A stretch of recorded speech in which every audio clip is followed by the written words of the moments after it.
આગામી 16 જુલાઈના રોજ પાટણ શહેરમાંથી નીકળનારી ભગવાન જગન્નાથજીની 144મી રથયાત્રાને લઈને સમગ્ર નગરમાં ભારે ઉત્સાહ અને ભક્તિનો માહોલ છે. આ ઐતિહાસિક રથયાત્રા પૂર્વે 15 જુલાઈના રોજ ભગવાનનું મામેરું ભરવાનો અમૂલ્ય લાહો પાટણના જાણીતા ગાયનેકોલોજિસ્ટ ડોક્ટર જયેશભાઈ ભોગીલાલ મોદી વાગડોદવાળા પરિવારે પ્રાપ્ત કર્યો છે. આ વર્ષે મામેરામાં અનેરું આકર્ષણ જોવા મળશે. ઇતિહાસમાં સૌ પ્રથમવાર ભગવાનને સોના, ચાંદી, હીરા અને મોતીના અલંકારોની સાથે ખાસ $નો હાર અર્પણ કરવામાં આવશે. આ ઉપરાંત મખમલના સુંદર વાઘા, વિદેશી ચોકલેટ, ડ્રાયફ્રૂટ્સ, 500 ગ્રામ ચાંદી અને ₹1,51,000ની રોકડ પણ ભગવાનના ચરણે ધરવામાં આવશે. 15 જુલાઈ બપોરે 2 કલાકે યજમાનના નિવાસસ્થાન હિમજા સોસાયટી પાટણ ખાતે ભક્તો માટે ખુલ્લા મુકાશે. સાંજે 7 કલાકે હિમજા સોસાયટીથી ભક્તિ સંગીતના સૂર અને શણગારેલી બગી સાથે ભવ્ય શોભાયાત્રા સ્વરૂપે મામેરું જગન્નાથ મંદિર જવા રવાના થશે. મોદી પરિવારે પાટણના તમામ ધર્મપ્રેમી જનતાને આ દિવ્ય પ્રસંગના દર્શનનો લાભ લેવા ભાવભીનું આમંત્રણ પાઠવ્યું છે. પાટણમાં નીકળતી અતિ પૌરાણિક 144મી રથયાત્રા આ અષાઢી બીજના દિવસે નીકળવાની છે. તો એના આગલા દિવસે ભગવાન શ્રીનું સુભદ્રાબેનનું ભગવાનનું મામેરું ભરાય છે.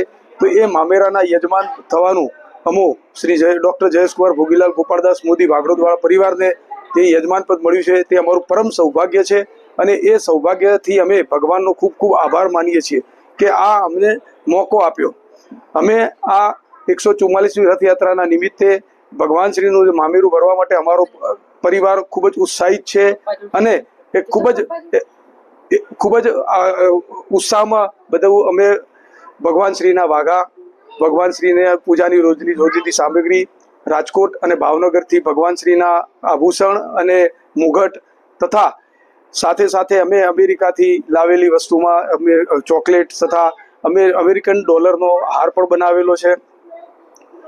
મહત્વની વસ્તુ એ છે કે અમારી કુળદેવી મા મોઢેશ્વરી તરફથી પણ માતાજીનું ડ્રાયફ્રૂટનું મુગટ અને માતાજી તરફથી ગાળિયું પણ મળેલ છે. સાથે સાથે મા સુભદ્રા માટેનો હીરાજડિત હાર અને તેમનું જે પર્સ પણ ત્યાંથી મોઢેરા તરફથી આવેલું છે. આ એક સારો સંકેત છે કે અમારી કુળદેવી પણ અમારી સાથે આ મામેરું ભરવા માટે તત્પર છે અને તેનો અમને લાભ આપ્યો છે. આ મામેરાનો પ્રસંગ આવતીકાલે એટલે કે તારીખ 15માં અષાઢ સુદ એકમના દિવસે બપોરે 2 વાગ્યાથી મામેરાના દર્શન અમે લોકો માટે સન્મુખ મૂકીશું. જગન્નાથ ભગવાનને માનનારા અને તેમનામાં આસ્થા રાખનાર દરેક વ્યક્તિ આના માટે આમંત્રિત છે અને મામેરાના દર્શન કરવા માટે અને મામેરાની શોભાયાત્રા અમે 7 વાગે નીકળવાના છીએ. વચ્ચે માટેનો પ્રસાદ પણ રાખેલો છે. તો જે લોકો ભગવાન શ્રીની અંદર આસ્થા ધરાવે છે તેવા દરેક વ્યક્તિને મામેરાના દર્શન કરવાના તથા આ મામેરાની જે શોભાયાત્રા નીકળવાની છે એ શોભાયાત્રામાં પધારવા માટેનું ભાવભર્યું હાર્દિક આમંત્રણ આપીએ છીએ. ફરીથી આ પ્રસંગ અમારો નથી, અમે તો એકમાત્ર નિમિત્ત છીએ. ભગવાન શ્રીનો આ પ્રસંગ છે અને આ ભગવાન શ્રીના પ્રસંગ અમને યજમાન થવા બદલ અમો ભગવાન શ્રીનો ફરીથી એકવાર કોટી કોટી નમન કરીએ છીએ. બોલો શ્રી જગન્નાથ.